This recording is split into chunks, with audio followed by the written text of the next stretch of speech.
Osun converged on the Osogbo Central Mosque, Ojoba, for a special prayer meeting organized in support of the Governor Adeleke administration in Osun State.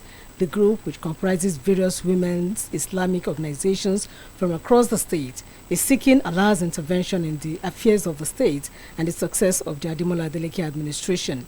In his sermon at the event, the guest lecturer Alhaji Said Kewuyemi, popularly known as Kakaki, described Governor Adeleke as a visionary leader who has turned around the fortunes of the state for the better. The cleric noted that the developmental milestones the present administration has recorded in all the nooks and crannies of the state within a short period of time have remained unprecedented since the creation of the state. Alhaji Kewuyemi appealed to the people to continue to support the government with their prayers for Allah to grant him success in all his endeavors.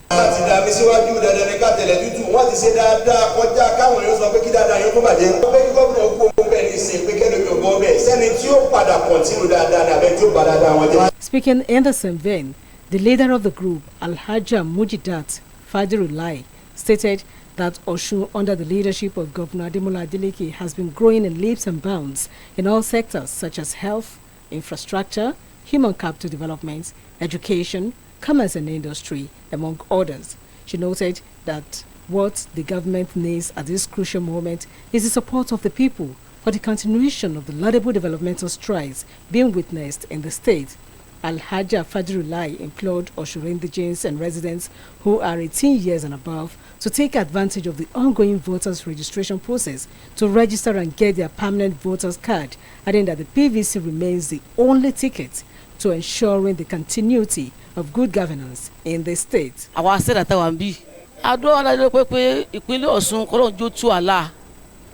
Nigeria kolon jo tu ala ayi o me nìkan ko wa na kolon jo da komo wo gòkè ọlọ́ọ̀lá kwata ilabelasi. The event climaxed with special prayers for Governor Adeleke, the members of his cabinet, and Osun State in general.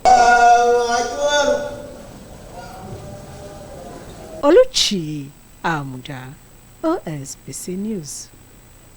Debt Management Office has announced that Nigeria has introduced a new policy framework to enhance the management of its public debts. The DMO also announced the approval of the medium-term debt management strategy for 2024 to 2027, with the strategy developed with technical support from the World Bank and the International Monetary Fund and approved by the Federal Executive Council. According to the DMO, the development sets fresh benchmarks to balance government financing needs with long-term sustainability while minimizing costs and risks. The Debt Management Office indicated that the MTDS focuses on meeting the government's short-term, medium-term financing and payment obligations, achieving an optimal debt portfolio, and expanding the domestic securities market through innovative products. It explained that key targets including extending the average debt maturity to at least 10 years to ease repayment pressures and cutting the share of foreign exchange denominated debt to 45% of the total debt, down from 51.75% to reduce exposure to currency volatility. The Socio-Economic Rights and Accountability Project has urged President Bola Tinubu to direct the Revenue Mobilization Allocation and Fiscal Commission to suspend the patently unlawful and unconstitutional pay rise for political and public office holders in Nigeria. In the letter signed by Serap Deputy Director Kolawole Oluwadari, the organization said the RMF is constitutional and statutory mandates clearly do not imply the unrestrained powers to increase the salaries of the president, vice president, governors, their deputies, and lawmakers. Serap also urged President Tinubu to direct the Attorney General of the Federation and Minister of Justice, Mr. Lateef Fagbemi, to ensure full and effective compliance with the judgment of Justice Chuka Obiazo, directing the AMFIXI to review downward the salaries and allowances of the members of the National Assembly to reflect the economic realities in the country. He said that AMFIXI cannot legitimately or justifiably increase the salaries of the president, vice president, governors, and their deputies and lawmakers at a time when over 133 million Nigerians are poor and several state governments are failing to pay salaries of workers and pensions. It will be recalled that Ramfak chairman Mohammed Bello reportedly stated that the commission's decision to propose a pay rise for the president, vice president, governors, and their deputies and lawmakers in Nigeria on the seriously flawed ground that the salaries for the office holders are paltry. A member of the African Action Congress, Engineer Busuyi Ayowole, has pledged his commitment to promoting the ideas of the political party by working with his team to secure political power at the both state and national levels. Engineer Ayowole made the pledge while joining AAC in Osogbo, Osun State capital. Details are presented from our studios. Landscape of Osun State received a major boost with the formal declaration of Engineer Busuyi Ayowole as a member of the African Action Congress AAC. Engineer Ayowole, a respected political figure and grassroots mobilizer, announced his alignment with the party during a press briefing in Osogbo, describing the AAC as a platform that represents genuine leadership, transparency, and the empowerment of the people. Speaking passionately about his defection, Engineer Ayowole revealed that he is not joining the party alone, but with the full backing of his numerous supporters and political associates spread across Osun State. According to him, the collective decision to embrace the vision of the AAC was born out of a shared conviction that the party is best positioned to deliver people-oriented governance. He explained that he is deeply honored to become a member of the African Action Congress party that he said stands firmly for truth, accountability, and the liberation of the masses, adding that together with his followers, they are committed to promoting the ideals of the AAC and ensuring that its vision resonates across Osun State and beyond. The man of the moment stressed that he and his political team are determined to contribute meaningfully towards the growth of the AAC at both the state and national levels. He added that their mission is to work tirelessly for the capture of political power with the ultimate aim of delivering transformative governance, economic growth, and sustainable development for Osun State and Nigeria as a whole. In his welcome address, the state chairman of the party, Comrade Sheun Alabi, described Engineer Ayowole's entry as a significant step that will further strengthen the party's grassroots appeal. He assured the new member of a fair and open platform to explore his political ambitions within the AAC. Busuyi coming into the party is good, and he is coming at the right time. He is the type that the party needed. He is the type that aligned with the party ideology and principles. Similarly, the state secretary, Comrade Lijofi Victor, echoed the chairman's remarks, emphasizing that the party values inclusiveness and will provide Engineer Ayowole with every opportunity to contribute meaningfully. He noted that the AAC remains a home for all progressive minds who are committed to people-oriented politics, noting that Engineer Ayowole's defection is a sign of greater things to come for the party in Osun State. This party was actually formed to mobilize them to take powers either at local government level, at state level, or at federal level, so that they will improve their working condition. That's the basics of the party, and we believe that Engineer Busuyi is aware of this. We also believe in him. We saw that he has the spirit to mobilize more people to join the party. He has the spirit to work towards achieving the goal of the party. Also speaking on behalf of Ayowole's political structure, his special advisor on strategies, Comrade Oluomo Success, alongside his senior press secretary, Comrade Babalola Adekunle, confirmed that their principal has officially left the People's Redemption Party (PRP) to join the AAC. They noted that the move was guided by integrity, vision, and a deep desire to align with a party that prioritizes the welfare of the people. What are we doing about education? What are we doing about security? What are we doing about food? These are questions that are main questions that we are asking, and the Engineer Busuyi is ready to provide solution to these questions. The African Action Congress is a party of the masses. It is not anti-masses, and is a party which have the wills of the people at hand, and they are ready to do the will of the masses. Meanwhile, political observers in the state have described the development as a potential game changer for the AAC, given Engineer Ayowole's grassroots popularity and the influence of his political network. His defection, many believe, could expand the reach of the AAC across local communities in Osun ahead of future election. On to the sports segment.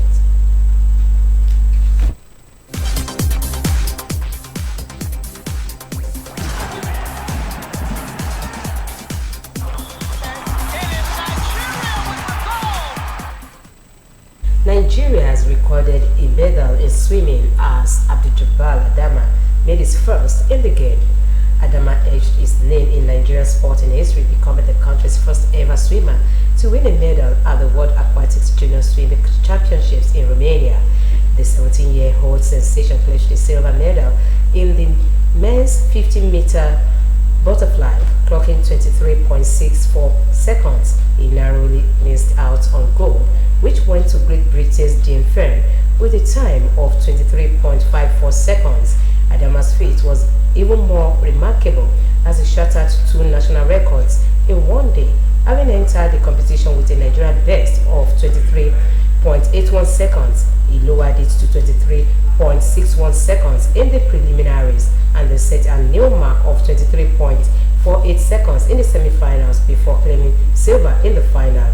Beyond winning Nigeria's first global medal in swimming, Adama's breakthrough signals the emergence of a potential Olympic star, with many already tipping him as a strong contender for the Los Angeles 2028 Games. While on the foreign scene, Spain has suffered the most intense heat wave on record in the last 16 days. The country's state meteorological agency made the provisional readings for the August 3 to 18, which heat wave exceeded the last record set in July 2022 and showed an average temperature 4.6 Celsius higher than the previous years. The weather agency said that the August heat wave exacerbated tinderbox conditions in the country that fueled wildfires that continue to ravage parts of the north and west of the country. According to an estimate released by the Carlos III Earth Institute, more than 1,100 deaths have been linked to the heat wave since it began its records in 1975, registering 77 heat waves, with 6 of them going 4 Celsius or more above the average 5 of those since 2019. Scientists say climate change is driving longer, more intense and more frequent heat waves worldwide. We now go on a short break. Deadline continues in a moment. Stay tuned.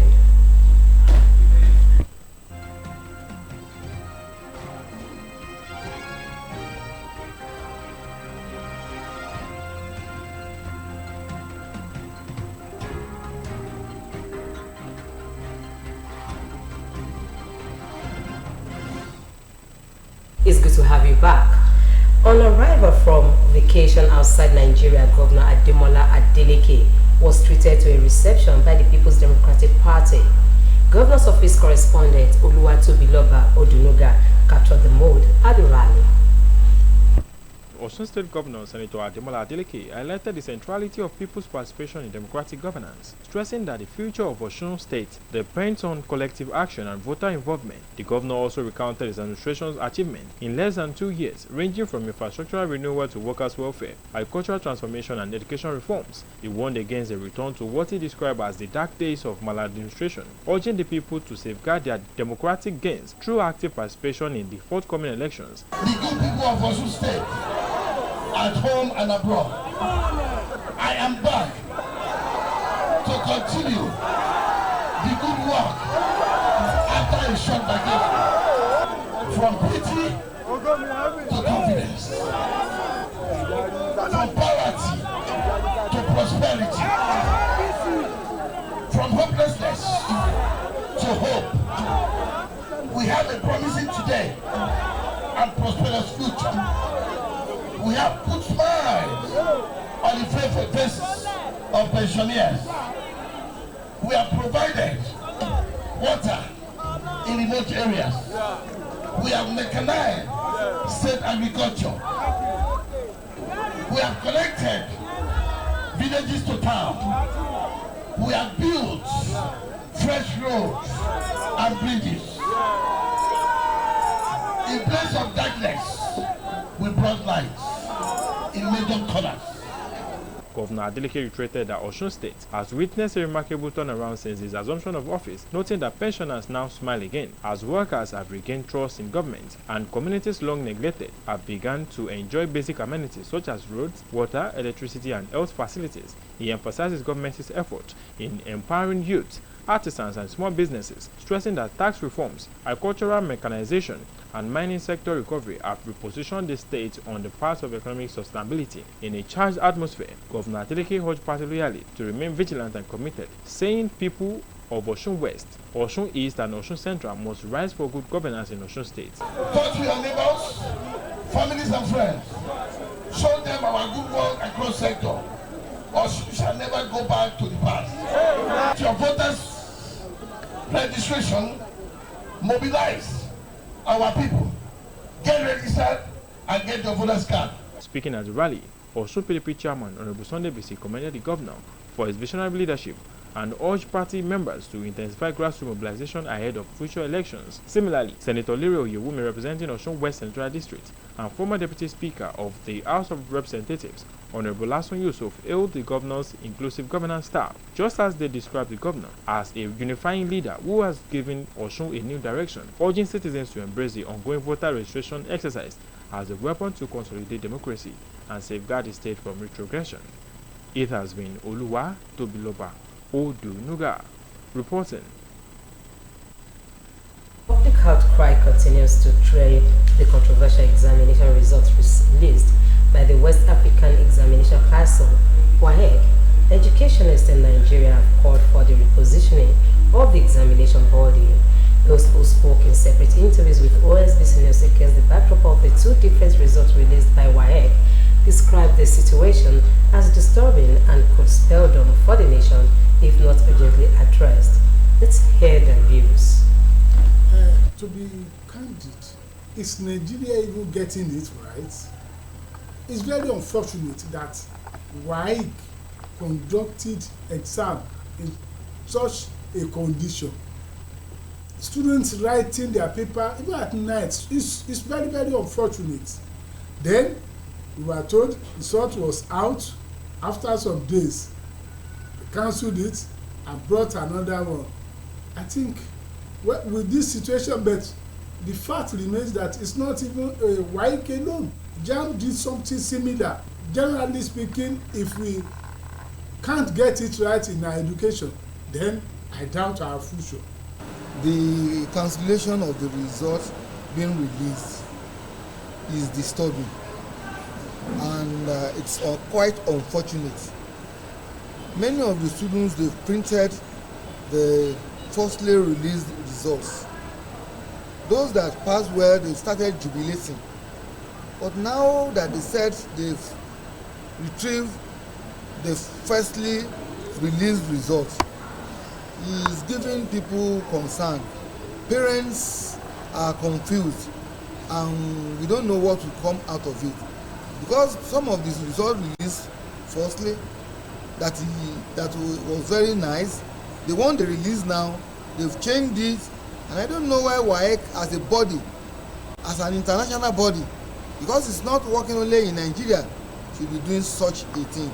You see, if it's about the operation, WAEC is guilty. You don't want to agree. But about performances, it's not the fault of WAEC. At least teachers over the years are the examiners. They are the chief examiners. They don't have to mark papers. WAEC is safe. The staff don't mark papers. They only coordinate. So if it's about the problem of releasing two results now, it's the fault of WAEC, but performances is not their fault. You know, West Africa is international, WAEC is an international organization, and many countries, in fact, they recognize WAEC than NECO, because they know it's about the configuration of many West African countries, and it has name.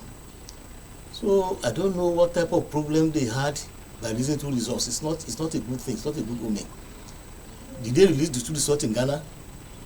Did they release the two results in Gambia?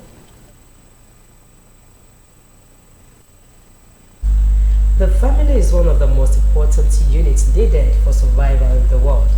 However, this all-important unit seems to be facing lots of challenges, which invariably affects the larger society. What are some of these challenges and how can they be surmounted? Find out in this Deadline report put together by Oluchi Abuda.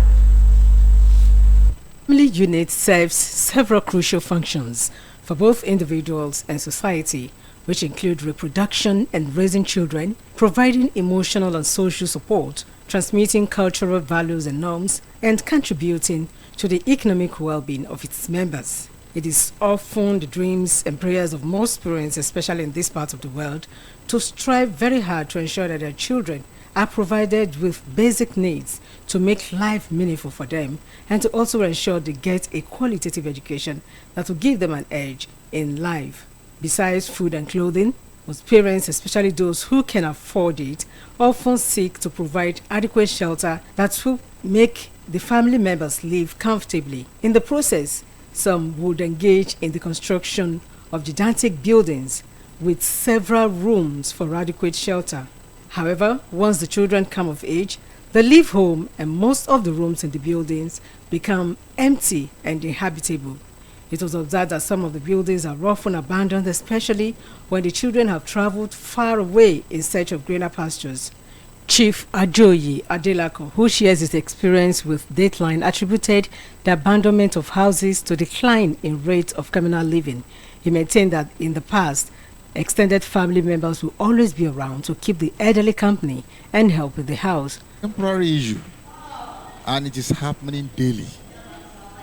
And it's a lesson to be learned now by upcoming young men. You see, having a big taste, it's not that it is bad, but one should be able to actually take care of himself even in his old age. If you depend on your children to do the needful, it may not be their fault not to be around to take care of you. Situation may have taken them somewhere else. Let us go back to the olden days. You see, the Yajes and the Baba Yajes are really no longer effective.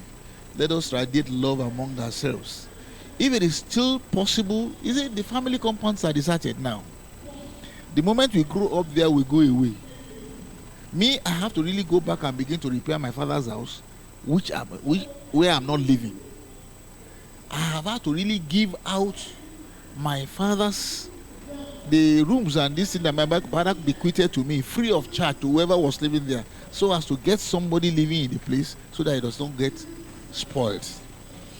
The truth of the matter is that the moment we go out of the nuclear family because of the fear of witches and wizards in the family compound, then we abandon some areas, and that is why you have recluse all over the place now that is not developed. Even if you go and rebuild it, who is going to live in the place? Similarly, Idan, Professor Babatunde Yahaya also spoke on the need for parents to adequately plan for their old age, adding that the challenges of dilapidated buildings have come to stay because every parent always pray for their children to be greater than them. It's a thing to worry about, but of course, I want to see it as a result of what I want to call over-civilization. In those days, we lived with our father or mother, we assist them at doing house chores, assisting them on their daily activities. Like me, I go to farm with my father to do a number of things. But these days, Catholic, you see children want to stay. The moment they get to 18, 19, 20, they're out of the normal family settings. So there's no way that communal living could be seen entrenched. So that's one of the issues. And then the issue of family issues. Broken homes is another issue. Okay? And you can see that is rampant these days. Okay? Hardly can you see father and mother stay together for a span of 20 years in marriage before they stay apart. So as a result of that, what happens to the children? Okay? The art of communal, the process of communal living is already distorted. So these are the issues that you can see happening in every aspect of our environment now. They spoke on the need for the revival of the extended family unit so that parents will not be lonely in their old age. The communal kind of living that we have been used to in the past, this civilization has actually eroded it, and it's a bad thing. What is most important is that a man should learn to live happily with his wife. Because if you maltreat your wife in a way, and the children get to realize that you are being so wicked to their mom, well, they may not have it in mind that they want to really retaliate, but when they get to a place when they can actually take care of their mom, they will take their mom away from you, and you will be alone to face the problem. The amount of money wasted, I want to use that word, on building such, can be used to build the individuals within the family. But you just discover that my wife, and like that. And when you are no longer, for example, some of them are not really working in the environment where they build the houses. So they are in Lagos, they are in Abuja, but they just come once in a year, maybe during the festive period, and so it's of no use. But the problem we are having is that the lack of that coherent unity within the family. So it's what is manifesting when you see people building mansions in their villages, where there are family members that are finding it very difficult to even have daily means of livelihood. They also advise Nigerians not to engage in building gigantic houses that will become a waste in the future, especially when the children have all become adults with their own family. Oluchi Amuda for Deadline. And that ends the Deadline on OSBC TV. I am Olubumi Ajiboye Agbola, thanking you for being there. As always, to stay safe.